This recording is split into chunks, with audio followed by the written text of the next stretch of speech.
məzlum. O günü məzlum ağam Kufədə məsciddə idi. Qapılıb Rəbbinə hər kəsdən əlahiddə idi. Onu rəhmətdən izində elə bir yanğın alar. Fəqət indi pozacaqdır sükutu fırtınalar. İbn-i Mülcəm deyə bir nal Nəcibin fikrinə bax. Lənətullahi əleyhin hələ bir məkrinə bax. Əyilib səcdə edərkən əlini yar elədi. Üzü dönmüş necə zəhra ürəyin parələdi. Yıxılıb ali hidayət sütunu ah o zaman.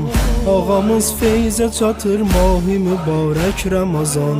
Hüseyn ilə Həsənin qəlbinə qəm hakim olur. Dəfn olarkən ona Cəbrail özü xadim olur.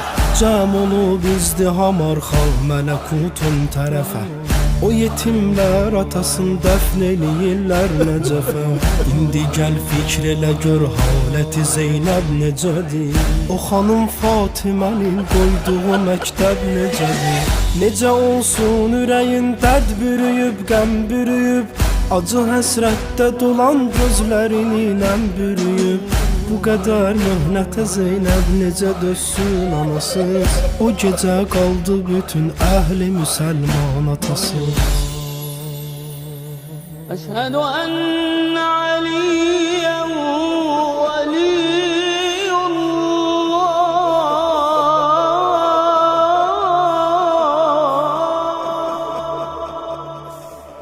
Oldu mehman bu gecə Həzrəti Zəhraya Əli.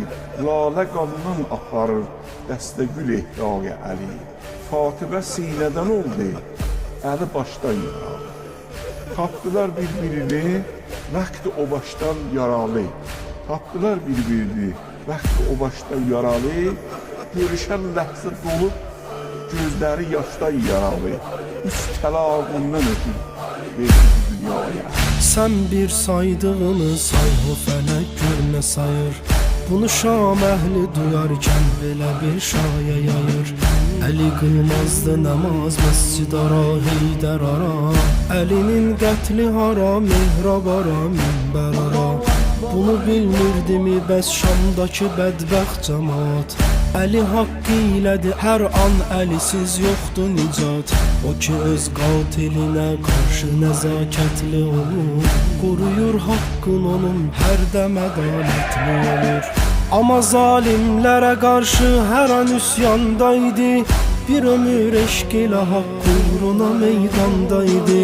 Kim ona iman edər cənnəti rizvan qazanar. Kim onu inkar edər nar-ı cəhənnəmdə yanar.